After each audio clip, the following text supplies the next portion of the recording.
Daniel Edwards is my name. Yep. Yeah, You want a little bit about my background as well, I yeah, assume? yeah. Yeah. So I'm currently a associate director for a consulting firm, AECOM, and I'm based in Bahrain in the Middle East. Thank you very Yeah. much. So that's me in a nutshell. Yep. And could you please walk us through your educational background? Educational background, very much focused on biology and marine biology, I guess. I had an early interest in wildlife in general, I guess, marine biology from a pretty early age. That continued throughout high school. Um, and then when I progressed to university, yeah, my undergrad was marine biology in Scotland, the University of Stirling. Then I continued that with my postgrad um, master's at the University of Aberdeen in marine and fisheries sciences. And following that, I specialized and undertook some more applied research as part of my doctorate at Heriot-Watt University in Edinburgh. Yeah, so it's been marine biology all the way, really. Yeah. Interesting, very interesting. And what are some of your favorite memories from Aberdeen being a student there? Aberdeen, being a student in Aberdeen. Gosh, I mean, I've always enjoyed being north of the border, as it were, in Yeah. Scotland for a start. So that was always good. I knew I wanted to stay in the area, in the region. Hmm. Always been interested in I guess, from my perspective, the ecology and the environment in the North Sea and around the Western Isles as well. Aberdeen itself as a city, um, quite unusual, I think, in some respects. Initially, I was kind of like, well, it's a bit maybe a little bit more remote, a bit further away than other cities, but with that also comes it has kind of got its own very much unique character. Hmm. I enjoyed I mean, I found it a very friendly place to start off with. I really enjoyed the university. The department was excellent. The zoology department where we undertook our studies. Um, there was also the opportunity when I did my thesis for my master's to work at the marine laboratory in Hmm. Torrey, Yeah. which was great. So to work with some fisheries professionals from that perspective. My supervisor, who was one. Um, and I also enjoyed Aberdeen as a city. I mean, I love the historic part of the town, especially. I'm sure lots of people do, and I found the kind of maritime history in Aberdeen very interesting Hmm. as well. Yeah. So, yeah, combination of aspects, really. Yeah, Thank you very much. And if you had to summarize your career, what would be key milestones in your journey? key milestones. I would say probably finishing my studies, I guess, would be one. Obviously, Hmm. I've taken quite a long route, I guess, by more or less being in academia for the best part of 10 years. So I guess concluding that, and in terms of accomplishment, yeah, I guess finishing my PhD would be kind of a lot of satisfaction from that, but also then really focusing on my career. So I guess that was quite a milestone. And that was a bit of a crossroads in terms of whether I chose to go down the academic route or Hmm. pursue more, career in the private sector, as it were, in consultancy. So Yeah. I'd say that was a pretty big milestone. Yeah. Yeah. In terms of Interesting. And you also work in different countries like UK, Canada, and Bahrain. What are the key differences between those countries in terms of like work culture? oh gosh, yeah, they're pretty different, I must admit. I guess the move to Bahrain came about through a personal connection in terms of the opportunity to work there. Hmm. And a little bit of background, my parents were based in the Middle East previously for several years, so I'd always had a little bit of a draw to the region. Yeah. So when the opportunity came up to move to Bahrain, that had a lot of appeal. Obviously, it's a very different country culturally, Mm. and has a real melting pot of people from northern, southern hemisphere, east, west.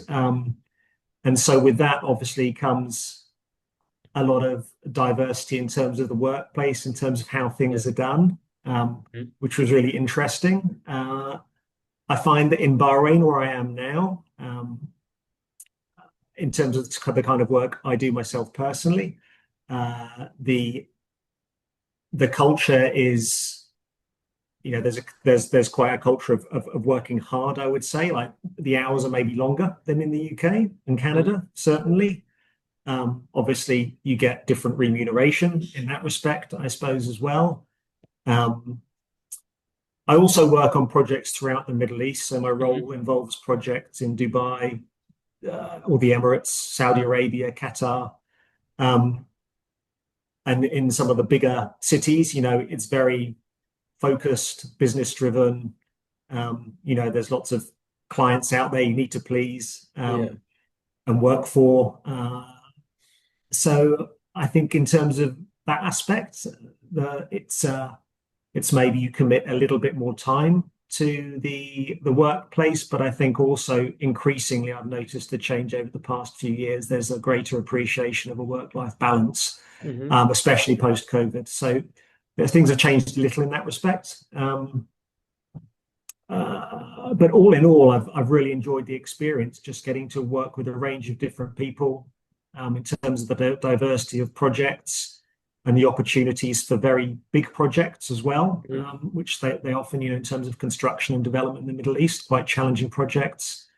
And I compare that with my experience in Canada, I guess, which was, um, again, it was for an international kind of consultancy firm. Mhm. I moved to the East Coast to Halifax in Nova Scotia, much smaller office, as it were, a satellite office for the company.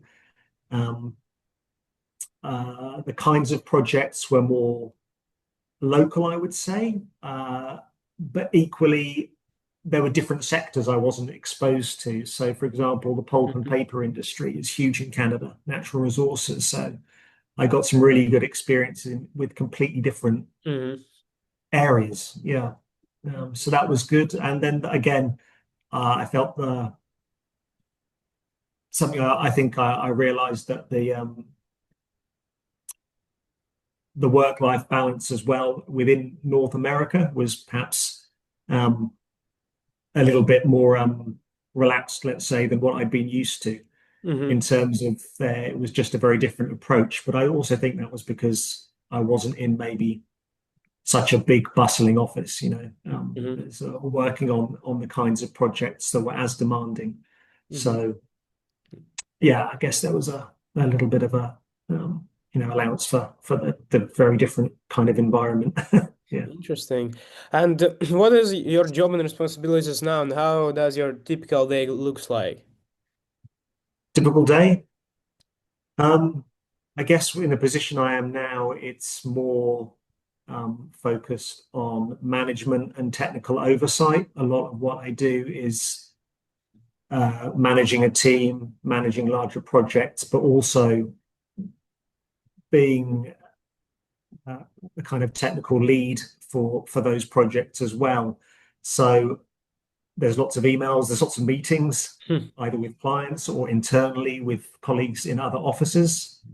Um, Obviously, it being quite a fast-moving market, and in terms of the scale of development, especially coastal development in this region, um, there's always deadlines to be met, so it can be quite busy.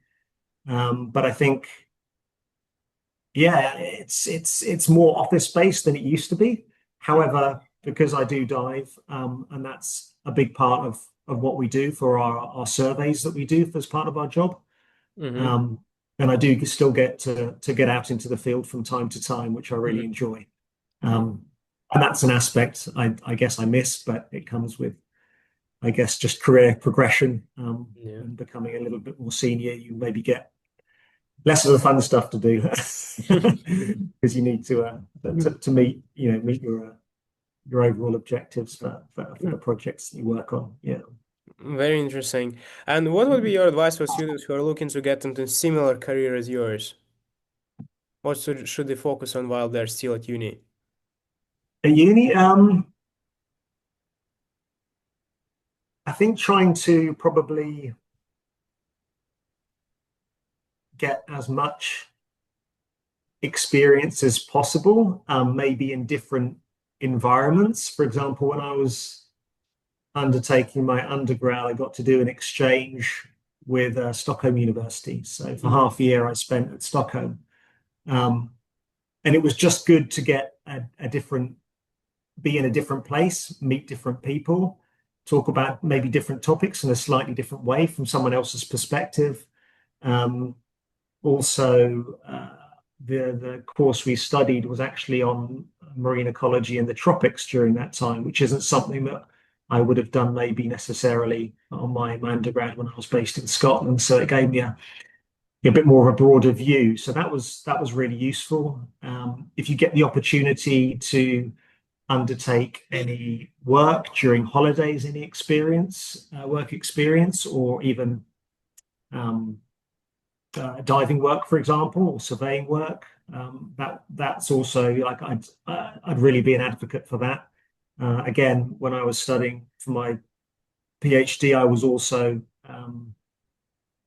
undertaking consultancy type work during the summer holidays. So I was supporting the department doing marine biological surveys off the west coast of Scotland, which really helped. It kind of gives you a little bit more of a perspective on another side of Hmm. uh, of um, of the working environment, I guess, Yeah. and what's needed to deliver Yeah. in that respect. So that was really, yeah, really beneficial. And also, whilst I was doing again studying, getting my diving qualification, if you're interested in scuba diving, um, because again, that's been kind of invaluable to me in the work I've done over the years, whether it be in Scotland or the Red Sea. We've had projects in Saudi Arabia and the Red Sea, but also the Arabian Gulf as well. So, and that's always been an integral part of what I do. Yeah. And also, most of all, enjoy it really. I think. I Yeah. think that's a big part. If you have a genuine interest in marine life, um, it also makes things so much more interesting, Yeah. and you can actually look forward to what you do from day to day. So if you're always motivated, that always really helps. Thank you. Thank you for great advice. And two more questions. What are there any books or podcasts you would recommend for our students? It might be career or non-career related. Books, podcasts. I guess some of the books that I would have read would have been some time ago now, to be honest. If we're talking about textbooks, um, but I can't think offhand, to be perfectly honest. I'm trying to think of podcasts as well. Um, I mean, there's been a few. There is a textbook that sticks in my mind. That was called, I think it was Marine. Was it called Marine and Fisheries Ecology? I think. I don't know if it was by Jennings, Kaiser and Jennings. I can't remember the authors Mm. exactly, to be honest. But there's been a few good textbooks. I could message you and let you Yeah, know. perfect. Certainly. And yeah. And I enjoy reading like popular science as well. Hmm. So not necessarily textbooks, but yeah, there's lots of good kind of popular science non-fiction books out there for sure. Yeah. I can let you know about them, but I can't name all the authors offhand. It's okay. It's okay. And the last question is, what advice would you give to your younger self?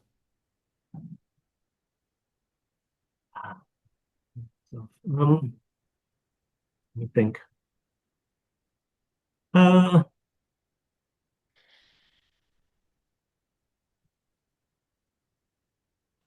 Probably be open. Yeah, be open to opportunities because Hmm. you never know how one thing can lead to another. And Hmm. sometimes the opportunities don't always appear to be ideal, but they can be a stepping stone in the right direction.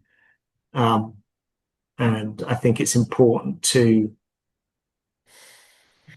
kind of not necessarily think too far ahead, but keep focused on what you want to do.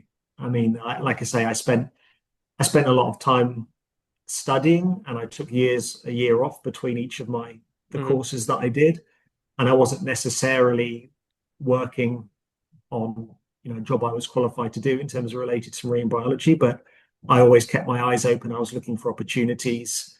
And yes, I did ultimately return to academia and study, but I think, if you do decide to take a break, or if you don't necessarily have anything in the long term, just keep open-minded and keep motivated really to do what you want to do. Yeah.